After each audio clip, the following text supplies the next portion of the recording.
Hey, Senda. Hey, Phil. Would you like to chit or chat? I feel like we've done this before, but this week I'll take chat. Interesting. Then I will chit. Cue music.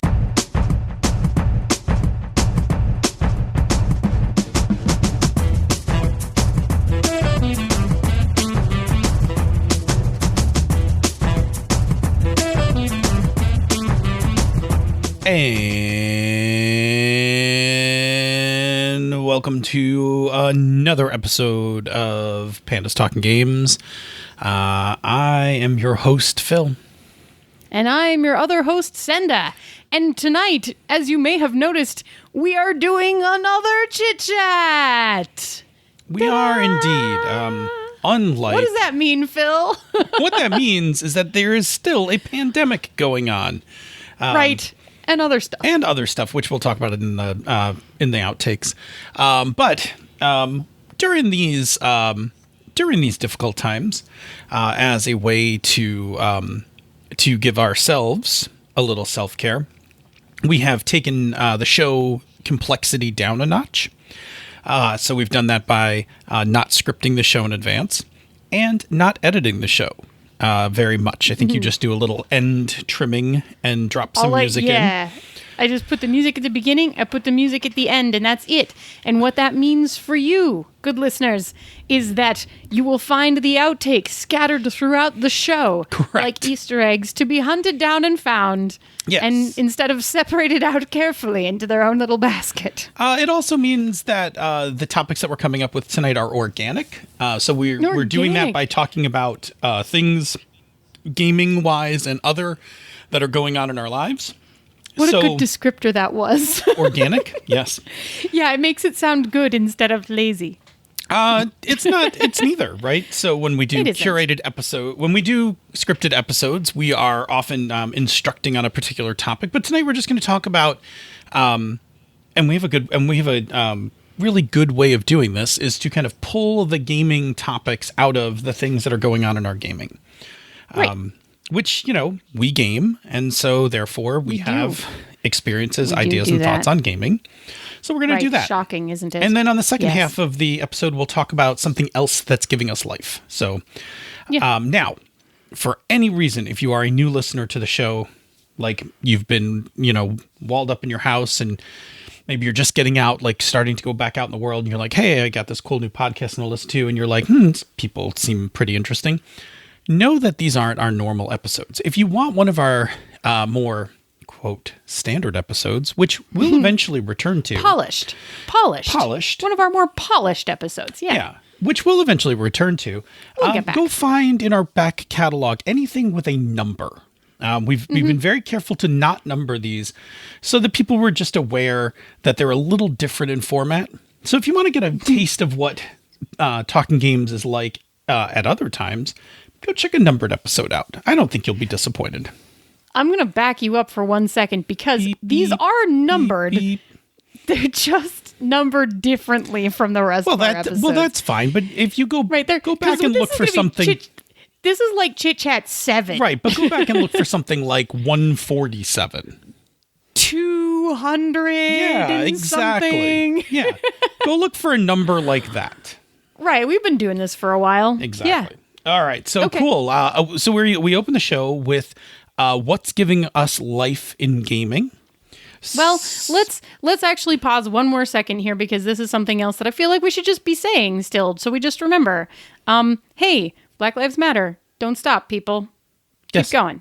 Okay, carry on. Now you may finish your sentence. Well, and Happy Pride. It's Pride Month. It is Happy Pride. I'm going to talk about that later. Yeah. Anyway, we like to start by talking about something in gaming that's giving us life. So what in gaming is giving you life? Well, the thing that my group has started doing, this is interesting. I'm going to give you a little bit of a run up. I've been looking into, and I've been talking about, and we've been chatting about, and I've been writing about, and I've been having on my other podcast and stuff. All of these epistolatory games, right? Which epistolatory meaning letter writing, right? Where you're writing letters back and forth. And one of the reasons for those is because during pandemic, when you are social distancing, it's a really good way to play without being at the table breathing on each other in a small space, which, as we are beginning to learn, is one of the worst places to be, a small enclosed indoor space with many people who are speaking loudly. Not great for a long period of time. So one of the game types that I had been looking into and really interested in is these letter writing games. But strangely enough, I haven't done any of them as actual letters, right? Like I've written emails, I've written to fake scientific journals, I've written, the letter portions back and forth in a Google document, et cetera, right? We've been still using electronic stuff to make this happen. Well, so my game group and I decided to do an actual letter writing game. And the cool thing about this is we get to support the post office because we're all buying a bunch of stamps. And you get cool mail that isn't a package that you ordered and is not a bill, which is super duper fun. And you get to send your friends cool things. So we have started an actual letter writing game. And this is a game, I think there's 8 of us, I want to say. I think there's 8 of us. And we decided that we are all monsters of various types living in our modern world. And MonCon 2020 was canceled due to the pandemic. And so instead of having this big convention that we were all supposed to be at for our various purposes, each of our characters has a different reason that we would be there. We got assigned into pen pal groups, and we did determine specifically that most monsters don't have good relationships with technology for one reason or another. I, for example, am a cat and therefore have no opposable thumbs. And so we are writing actual physical letters to each other instead of doing it via email or whatever. And a couple of cool things about this that I have noticed so far, we have done our first round of letter writing. So a couple of cool things that I've noticed about this. The first one is that it really is just neat to get a physical object of your game. Because, of course, as we're writing letters, we are creating the history and the artifacts of the game itself, which we will be able to keep or do whatever we want with, right? Which is super cool. So one of the things that I'm doing as I'm writing these letters is I'm generating a physical artifact of this game. Mm-hmm. Also super cool. So I'm thinking about that stuff as I create it. So I am a cat. My familiar is a teenage girl. She writes my letters for me because she has opposable thumbs. So my letters are all written so far like they are, a 13-year-old girl who has a crush on everybody in the world. So there's like little hearts over all the eyes. And there was a moment where we had to stop and have a discussion about growing up, because one of the things that is facing my character right now is that her familiar is getting too old to be able to continue to hear her speak. And so she's about to need to move families and find a new familiar. And so she just had to pause in the middle of her first letter to have a conversation with her familiar about growing up and what it meant, and how goodbyes are sad, but it doesn't mean that we don't care about each other anymore. And then went back to the letter, but it meant there was a scribbly part and then an explanation later. Yeah. And then, I tucked my letter I used my nice stationery. I tucked my letter into a nice envelope. I put some catnip in because I'm a cat. And, so I put catnip in it, and then I sealed it with wax, and I put a stamp on it, and I sent it off. And it was a really cool experience because there's so much physicality involved in it, and you don't quite know when it's going to get there, and you don't know when the letter's going to get back. So it's neat in that aspect in terms of the artifacts, the actual physical artifacts. And then the second part of it is that, when you talk about asynchronous gaming one of the challenges that I have now learned is making sure that everybody is able to engage with the game in a fashion that is not overwhelming and also like maintains interest and all of that stuff in the game itself. And by bringing it down to letter writing, it makes it actually much easier because the expected time frame and the expected amount of interaction is much more limited to a specific moment in time when you either receive a letter or when you write a letter, right? But you could be like imagining and coming up with all the cool things that are happening in the world around us all around that time so that you have some self-play time in imagining all of those things, which is pretty cool. And we are driving the story ahead in that every week, we're writing letters every week. So once a week, somebody advances, like something else happens in the world that we can, as a like world event magic thing that we can incorporate. I was just going to ask you about that part. If there was like a central event thing, like as a topic for you to talk about, that's cool. Yeah, it is. And of course I started off and I set the bar kind of high because I had to come up with the first thing. So instead of just writing what was happening, I made the newspaper article of what was happening in the Magic Times and and then sent everybody the first page of the newspaper with the article in it, which apparently is going to now be standard because now Brett did too. It's great. So yeah, it's delightful. I'm super excited about it. Yeah, I got my first letter. It was fantastic. I think it's fantastic. I think what I find really interesting is that in some ways, like we've come full circle. When I was a kid, many, many years ago in the 1980s, or as my kids like to say, in the 1900s. Oh dear. Oh dear. I remember reading Dragon magazine, and there would always be ads in the back of Dragon magazine for play-by-post adventures. And in the 1980s, play-by-post meant by letter. Not like on a chat board, but like by letter. So I remember it, but I never did it. I always had a local group, and so I typically just played local games. But it was so I thought it was just fascinating that now, like almost 40 years later, we're back back right around to letter writing. Now, as we say this, someone will be like, "Those games have been going on forever." I'm sure they have. I'm sure they have, and I just haven't been aware of it. But I do think it's interesting that you picked that as a medium, especially because I think there's so much fun you can have with it. I would so me being me, if I was playing this, I would have had to have like first placed like a whole order to jet pens.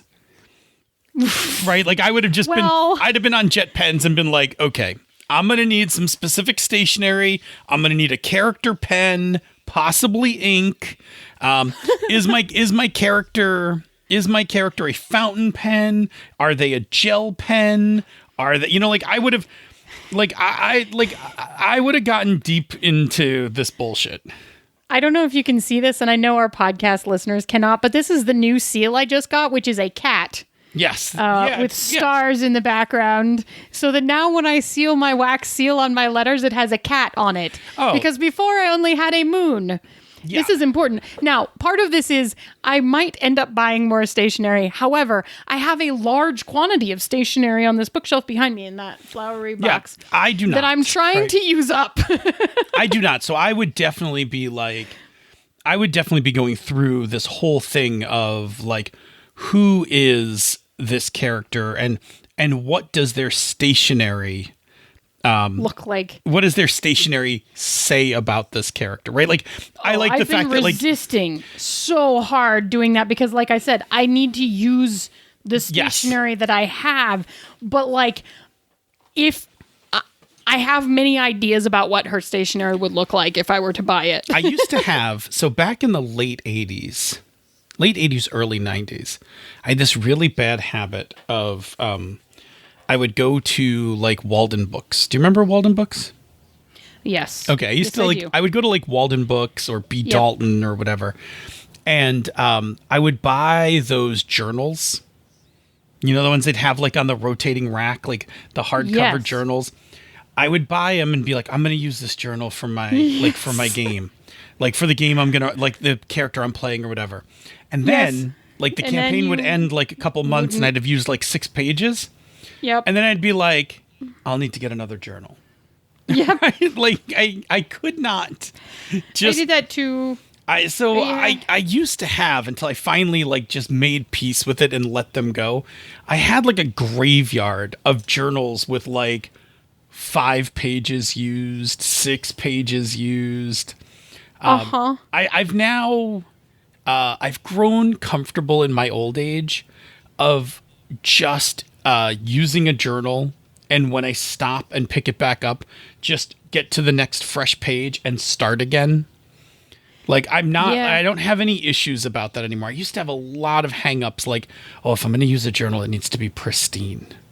Right? Now I'm just like, it's nice to have pristine journals, but then it's also like, oh, when I write in this, I might screw it up. Well, I also, for many, many years, had a stack of blank journals that I refused to touch because I was afraid that if I like misspelled something in them, which I would definitely do. Yes. I'm not a great speller. Autocorrect and stuff saves me more times than not. That I would then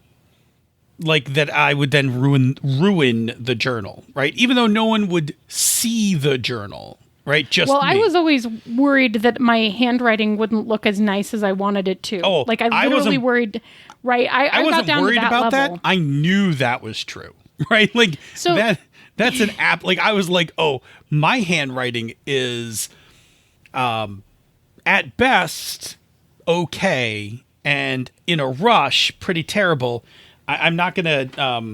I'm going to say this, and again, somebody somewhere, lol. Somebody somewhere will argue about this, but I'm left-handed, and so I just never got to.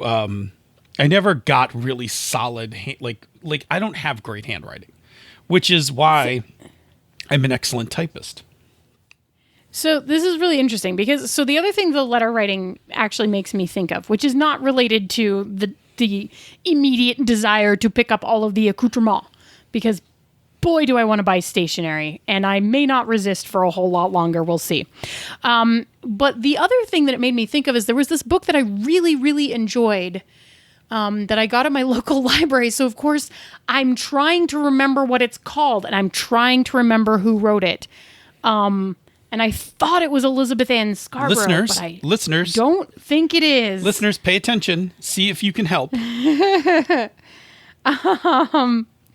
So it was no, it's not.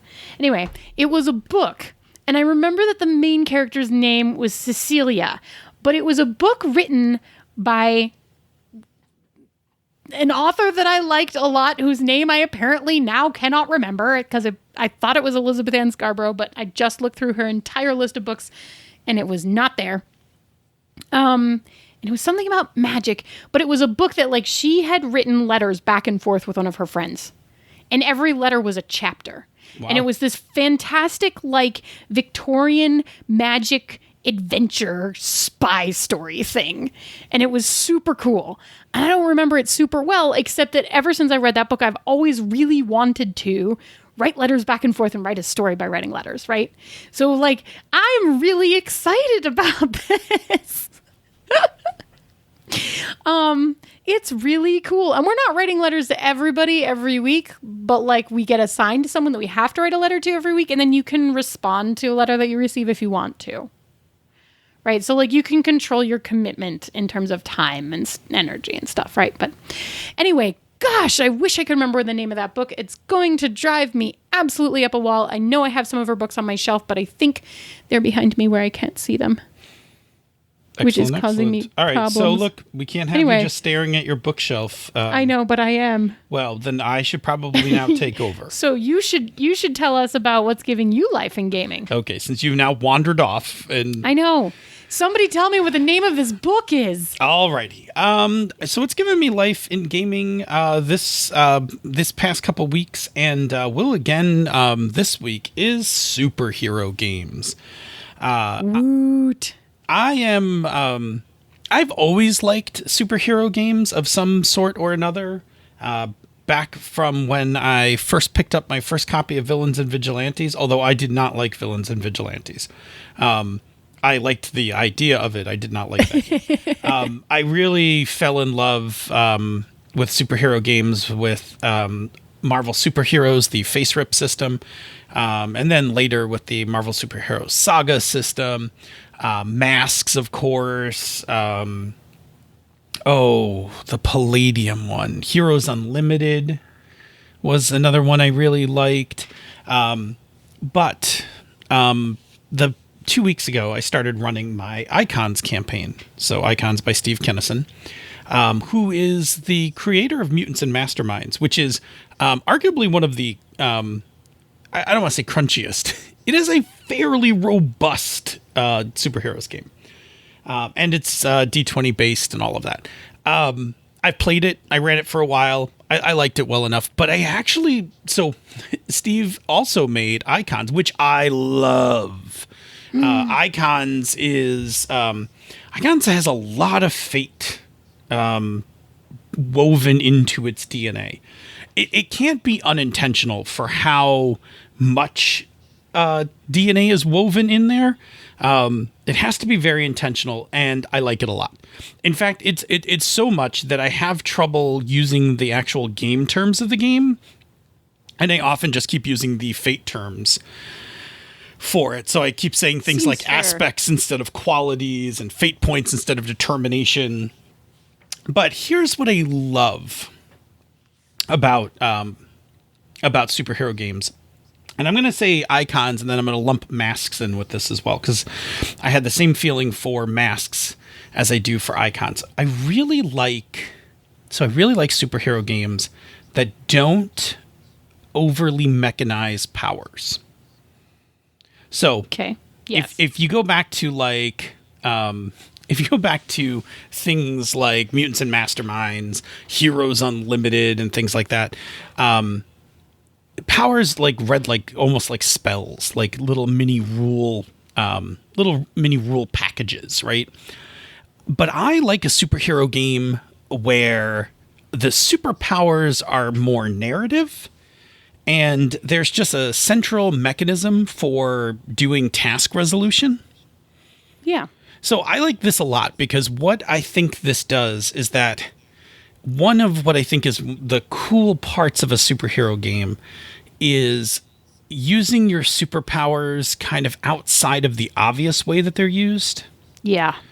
Yep. And to me, what that does is it creates this constrained creativity in a player. Like, you have this set of powers, and you have this problem in front of you. How do you use your powers to help solve or advance the work to solve this problem? And I love that because I think it brings out great creativity in players. And I find it utterly surprising as a GM, like utterly surprising what's going to come out of players' mouths as they kind of think up ways to use their powers. And then, if the system has a really nice, clear task resolution, then it becomes really straightforward to figure out how to kind of apply dice to what they want to do. Because if everything succeeded, that wouldn't be good drama, right? The part of superheroes things is, the chance of failure and the stakes of failure. So I like that, after you figure out what it is they're going to do, that there's a really clear way to figure out what it is they have to roll, right? And in Masks, it really comes down to just a handful of powers or a handful of moves. And in Icons, it's quite simple. It's very You just either roll for the stat or you roll directly for the power against some level. It's very straightforward.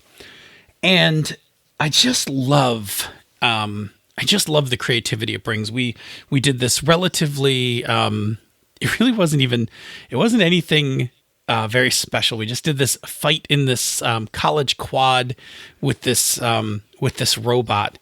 And it was just a blast watching the players figure out ways to use their powers to save people and to defeat the robot, and just even how they chose to figure out how to defeat the robot. Like, it was a lot of fun, and I really enjoy the spontaneity, and I really enjoy like just sitting there and, listening to these solutions and being like, yes, that's cool. Okay, this is how I see that in the comic book, right? Like, and then start to describe out how to describe out those moves. So yeah, I really like that pairing. I really like narrative powers. And when I say narrative, I mean like the power can have like almost no serious description, right? Like, Right.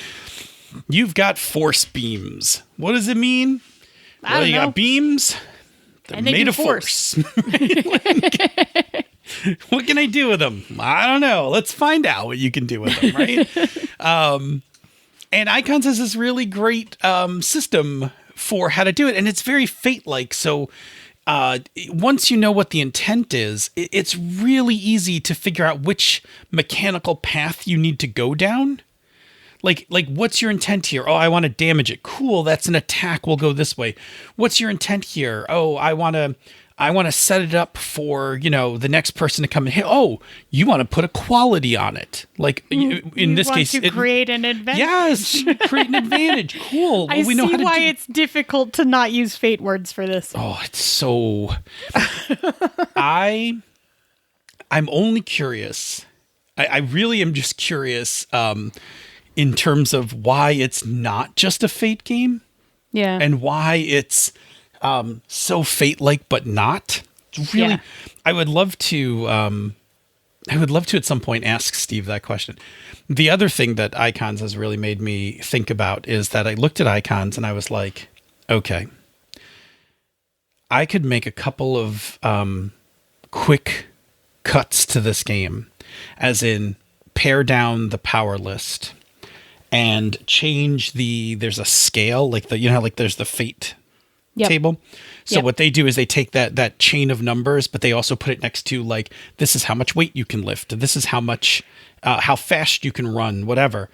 And one of the things you could do to hack the game is to just change the numbers, right? Like you could just say like, no, you can't lift a planet with a +10.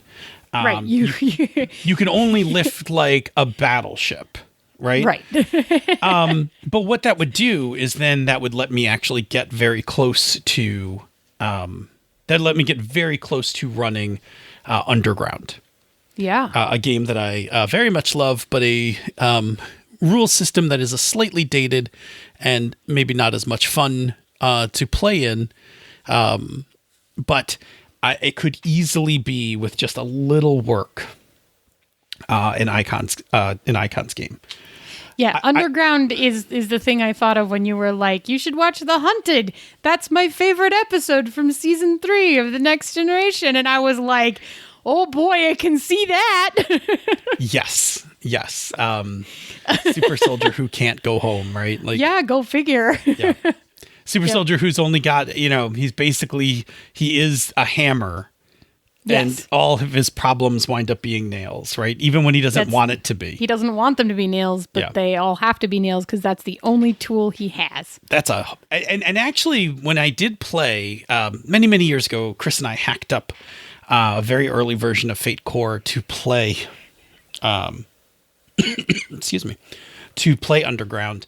And that was our takeaway after we played it. What was great about the game was you were trying to make the world a better place, make your neighborhood a better place, but the only things that you were really good at doing was busting shit up. right? Like, which is like not the best way to actually accomplish that goal. And so what would happen is the players would have to, like they would come up with these ways to solve problems, but they were inevitably like flawed, because it's like, well, we should negotiate, but then like the person they were negotiating with would get hot and they would just like, well, guess bash. we're fighting, right? Just, or their solution to a lot of things was like, well, we could steal that and give it to the neighborhood.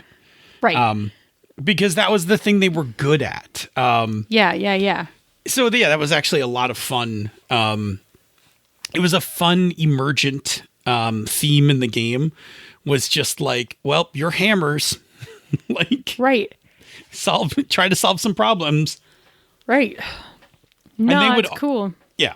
So anyway, superhero games is a thing that's definitely given me life. Plus, I think the other part of it is, besides the mechanical part, in a time right now that's really very tense, for me, also full of a lot of anxiety, a lot of control issues, right? For the things that are the large number of things that can't be controlled. The thing about superhero games that are nice is that it's superheroes. Fantasy of superhero control. It's superheroes, and the world's like a good place, and there are good guys, and like we're not playing 90s, superheroes where every superhero has a sword and pouches. Like we're playing a 2000s game, but like it's a like optimistic, it's like an optimistic world where there are good guys and there are bad guys, and good guys punch bad guys. And, none of this grim dark nonsense. I'm gonna be done with dystopia for a little while. That's gonna have to back burner dystopia for a little while. So the really interesting thing that occurred to me as you were talking about the first part of this, where you don't define powers and so you can use them to do anything, is that one of the things I've discovered from running Love and Justice over and over and over again is that one of the places that people get really stuck is that when you pick your power, they always try to tell me exactly what it does. And I always am like saying, no. You don't need to tell me what it does. You just need to tell me that it's pink sparkle sugar, right? Because I don't know what you're going to do with pink sparkle sugar. You don't know what you're going to need to do with pink sparkle sugar. Like, don't walk yourself into a corner here, right? But it's just funny and interesting that, like, the first thing that I thought of when you started talking about that is I was like, magical girl. Wait, we wrote this game. You might not remember, but we also did that. No, defining powers in a magical girl game is a terrible idea. No, it's terrible. Powers in a magical girl game is mostly a plot device. Well, it is, but like the funny thing is that as a show trope, you have a specific set of defined powers and you call out their names as you do them, right? Except that the thing about the defined powers is they do whatever is plotly necessary. Yeah, there's a moment in Voltron where in the middle of a fight, when they're getting their ass kicked and they don't know what to do, like one of the lions, this panel will open up and they'll be like, oh, the panel's opened up for my Bayar, and they like take their device and they stick it in and turn it, and then the lion does a thing that solves the problem in the episode. Whatever the thing is. But it can't unlock until they get their asses sufficiently kicked. Yeah. And I got to admit, from a game design point of view, there is a really fun idea of a mechanic that you can fight these creatures and use your normal weapons and stuff, but if you get to like 1/4 of your quote hit points, and you have like narrative currency, like you can spend you can just Deus Ex Machina like you can spend it, unlock it, narrate what it is that solves the problem, and then add it to your character sheet. Right. And then that's a awesome. new established power. Keep it. That's super cool to keep it. I was going to say it's actually kind of like the whole thing with being bloodied in D&D. Right. When they added that whole thing where like you're bloodied and now you've unlocked extra stuff. No. See, Voltron. So the Voltron I'm talking about, the one that is on Netflix, Voltron did a really good job. Like if it gets established in an episode, then in future episodes, it comes back again. Like Right. there was one time they needed to go somewhere real fast and they activated the power and they got this like super jetpack. And then like many episodes later, they needed to go somewhere fast and without any problems or being under any stress, they just activated the super jetpack. And it Right, was like, well- okay, well, you wrote it on your character sheet. Right. So, like, the thing about Magical Girls is very similar, actually. Yeah, Because yeah. the funny thing about Gundam shows and Magical Girls shows is that they're actually They're the really same similar show. in terms of tropes. Yeah. Yeah. It just, is it a big mechanical robot or a girl in an adorable outfit, right? It is literally just the binary gender of like It kind of is, yeah. So the thing the same thing happens with Magical Girl shows.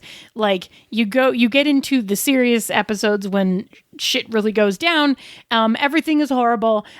Say like it's usually Sailor Moon is the only one who is still conscious, and then she unlocks the ability to do something new, and she saves her friends, or her friends wake up just enough to feed her their power, and then she turns into Super Sailor Moon, and then she can just do that from then on.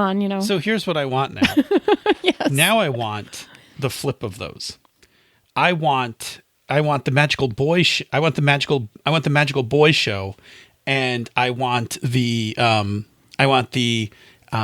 all women mech Gundam Sentai. Like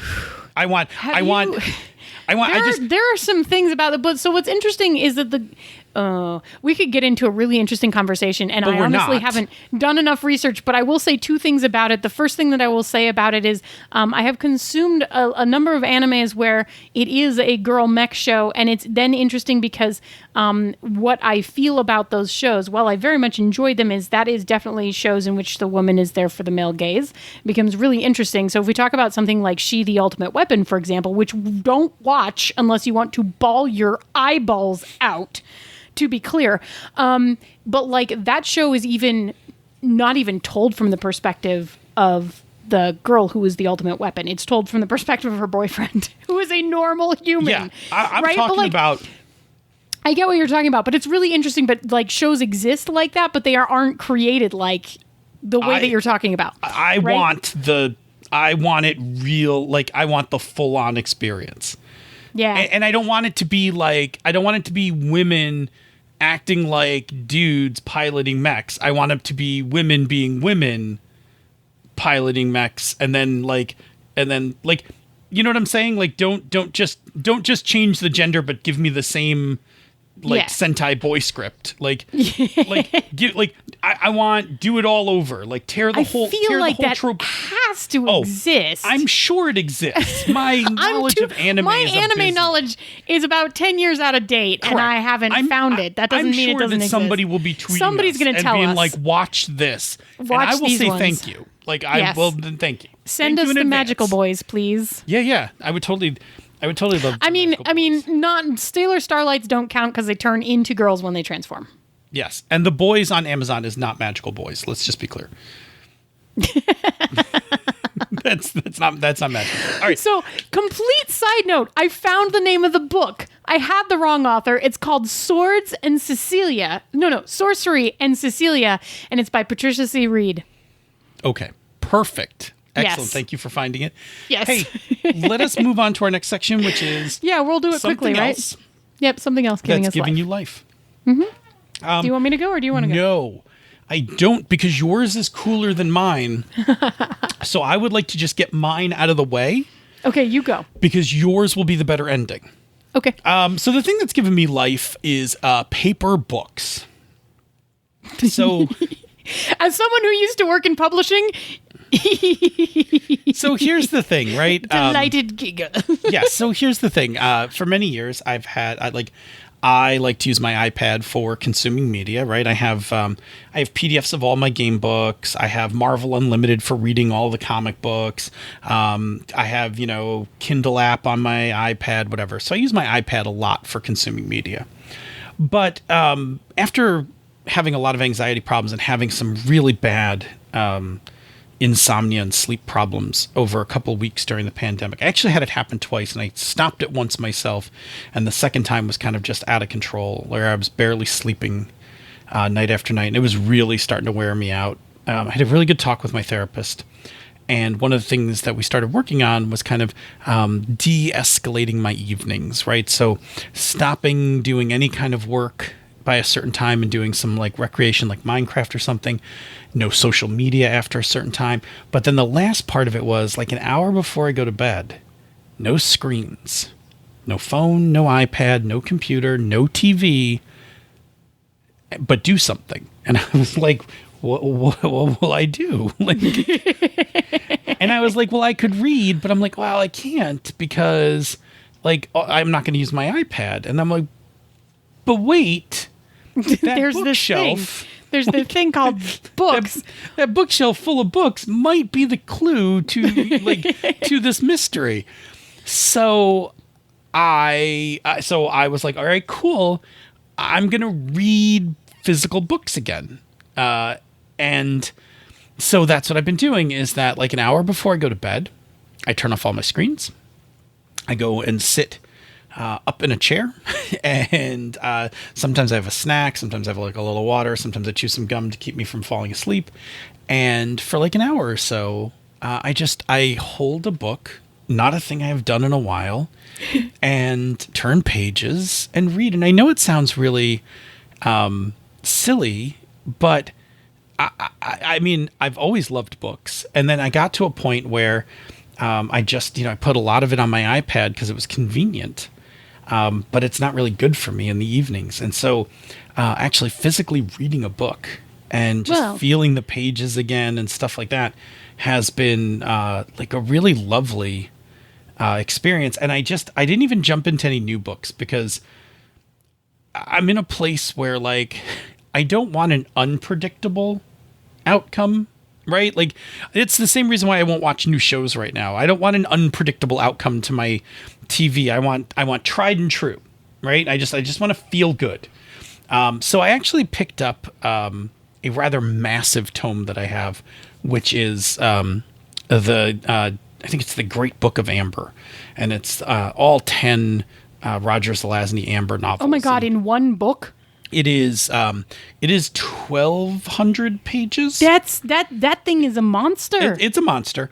I don't like reading them that big. That's why Tad Williams' Memory of Sorrow and Thorn on my shelf is 2 separate paperbacks, 1,200 pages each. You don't make those one book. To be clear, in its original publication, it was 10 books. Yeah. And I think I got the big book out of convenience many, many, many years ago. But I think I kind of want to go and buy for reading convenience hardcover set of them just to own them. Yeah. I think I would enjoy that quite a bit. My ex had the hardcover set, and I lost him in the divorce. So I kind of would like to. I would like to have a hardcover set again. But anyway, I'm physically reading books, and it is lovely. Like I forgot the.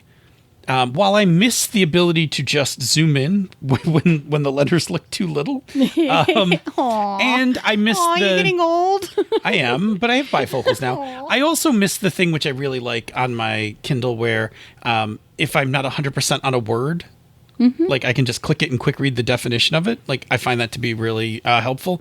But turning pages is a lovely feeling. Like. There is a reason why books are still special.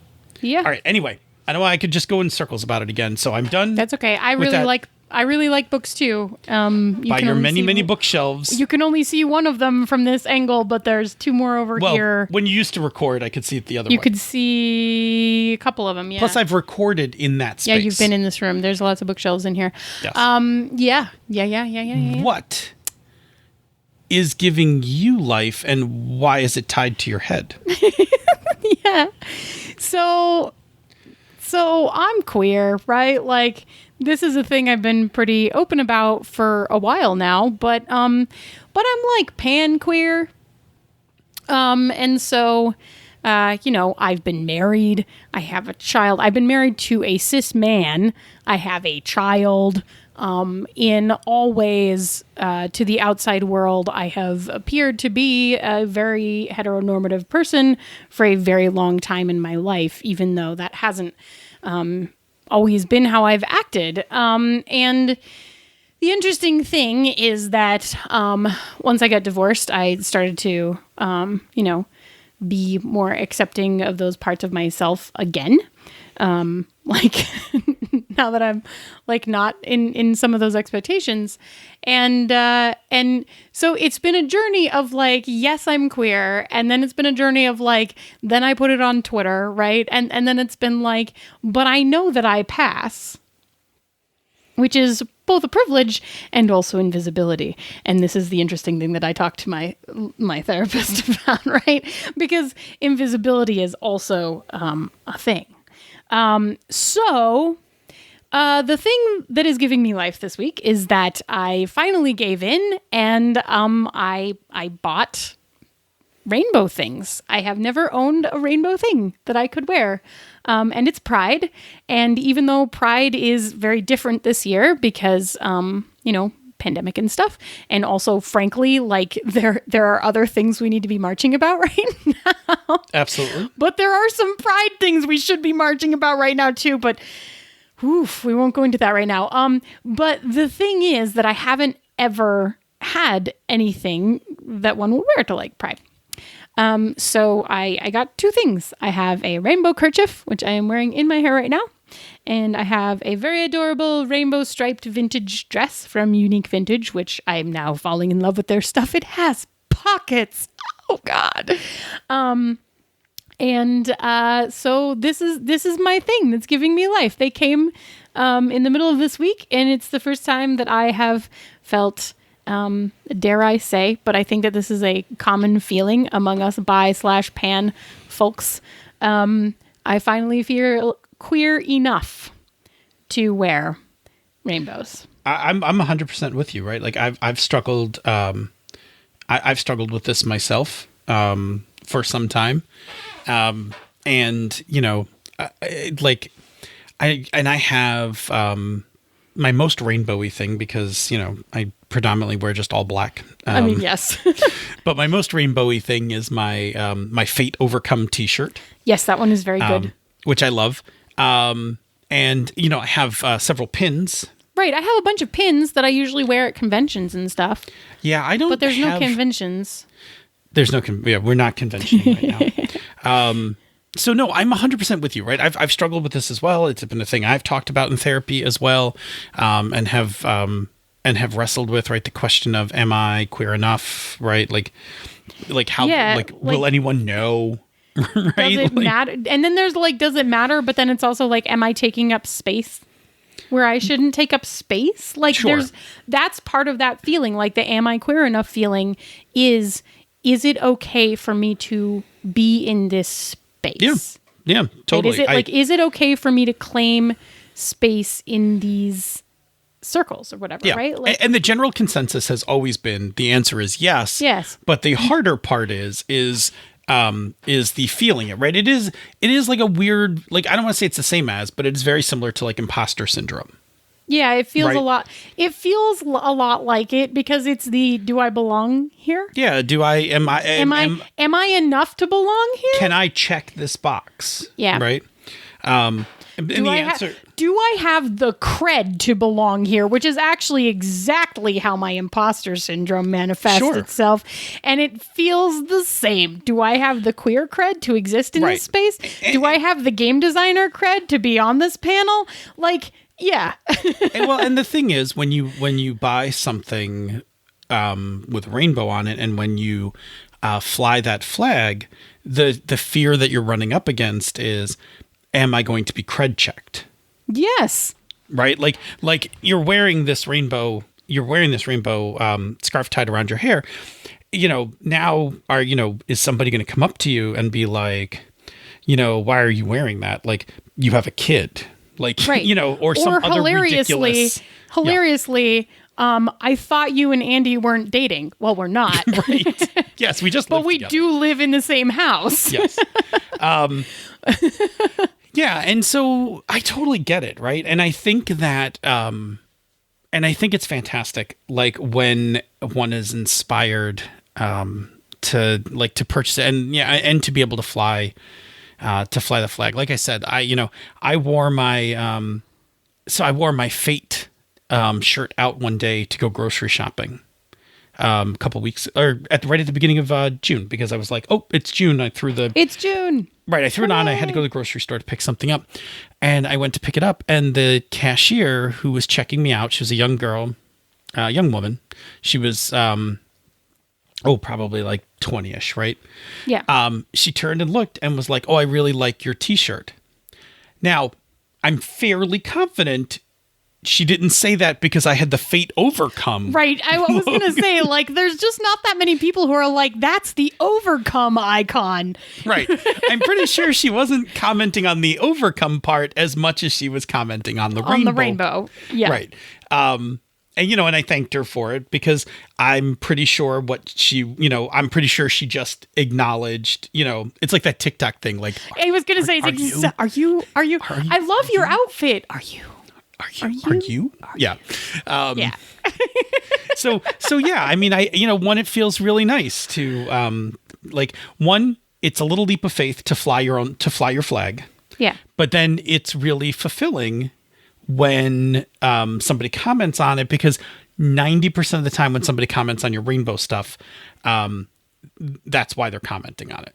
Yeah. I say 90, like completely arbitrary percentage. There's a total arbitrary numbers. I'm just throwing this shit out. But that's the feeling, right? Like if you went through the drive-thru at Starbucks tomorrow to get yourself a chai, and somebody was like, "Oh, I love that scarf." Right? Yeah. Then it is, if nothing else, it is an acknowledgement of, like, I see you in this queer space. Right? Exactly. Even if they aren't. Exactly. It's still an acknowledgement of that, right? Which feels great. It feels not invisible.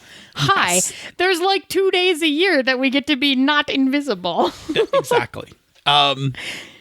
So yes, I totally get it. And I think it's, I think it's fantastic. And I also think it's a fantastic way to wrap up our discussion for today. So we'll leave on that note. I like your scarf quite a bit. I think it's adorable. It's very vibrant. Look at it. I like It's super cute. Super cute. Very much. And in order for us to properly end the show, we always start by talking about another show on the Misdirected Mark Network. Do you have one in mind? Otherwise, I'll do one. You can do one. Sure. The Misdirected Mark is a show where myself, Bob, and Jerry get together to talk about gaming, game mastering, and entertaining you, our listeners.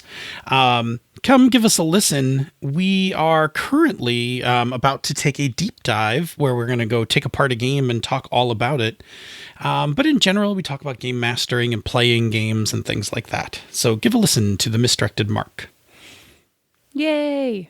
Now you have to keep going, because you did my bit. I know how to do it. Are you sure, though? There's no script. I do. Say, Senda, where can people find us on the internet? Well, you can find us on Twitter at Pandas Talk Games. You can find us on the Misdirected Mark forums, which is forums.misdirectedmark.com. Or you can drop us an email, panda@misdirectedmark.com. And Phil, once they find us in one of those places, what can they do with that information? Well, you can leave us topics. We're not currently using them right now, but we do need to stock up on them. To be honest, I'm ready to kind of plunge like 4 years of old topics and just start all over. Yeah, that might happen. So we do actually need new topics. We like to, when we're doing the show in its normal format, we like to do the show talking about the things that you want to hear about. And so we want to resume that as soon as the world gets more stable. And so do we. Yeah. So please consider sending us your topics. If you like what we do here or elsewhere in the Misdirected Mark Network, please consider going to our Patreon page and showing us a little Patreon support. You can go to patreon.com/MMP. There's a whole bunch of things you get for being part of the Misdirected Mark Patreon. The main thing is access to the Slack Room for Life, which is a fantastic community of fantastic humans talking about life and games and joking around. I mean, we have things going on. Like right now we're doing our Star Trek Watch Club, our Which is Next great. Generation Watch Club. That's why I just watched The Hunted. Yeah. Except I wasn't on the official list. No, that was on the official list. recommended. Yes. It's a fantastic little thing. It's just a little thing we're doing inside the community. But we also talk about all sorts of topics in there as well. You get access to the bonus outtakes from this show. You get access to the after show from the Misdirected Mark. And occasionally when we are a little more operational and a little less hunkered down, we like to just throw things out there, little things for our patrons to play and read and have and stuff like that. And that stuff we'll do more of that. Hopefully in the coming months as things kind of come together. Yeah. Anyway, there's another thing you can do. If you want to help us, if you want to help spread the word, really, we just need people to listen to us. Because if you listen to us, you will absolutely love us. And there are a number of ways you can do that. First of all, just go tell all your friends to go listen to us. Yeah, that works. Or really ambush well. them. Just like bring it with you somewhere. No. Remember we and had just turn it on and just be like, hey, listen, these two are fantastic. Anyway, but we also need help in reaching people that you don't know. And there's a way that you can help us find those people by going to a place that used to be iTunes, but now has a different name for dumb reasons. Where's the place and what's the thing that people can do? Well, you can leave us a rating or review on Apple Podcasts or the podcatcher of your choice. Every new review we get really does actually help new people find the show, which is great. There's this weird mishmash. There are like people who are hunting for tons of new shows right now because they're all out of content because they have too much time on their hands and they need to fill it. And then there's the opposite, which is my experience at the moment, which is I have dropped listening to everything. But anyway, if you put reviews, then you'll help the people who need more new content find us, which is great.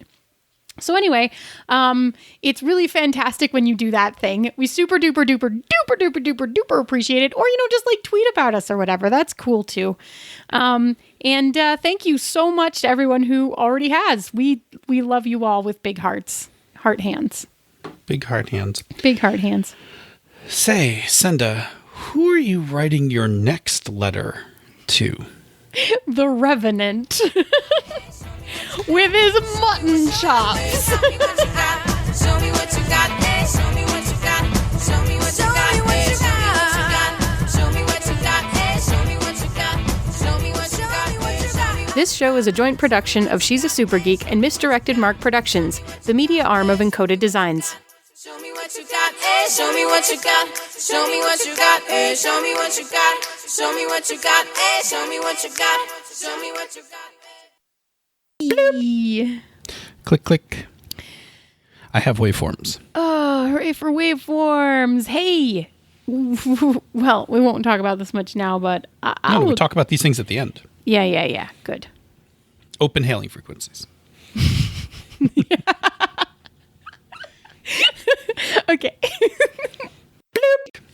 Good.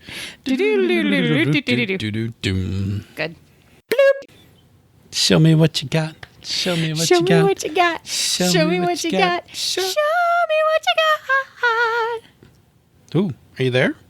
Yes, are you there? Oh yeah, I think you went so high it like cut out of my audio for a second. Sorry, okay. We need to put a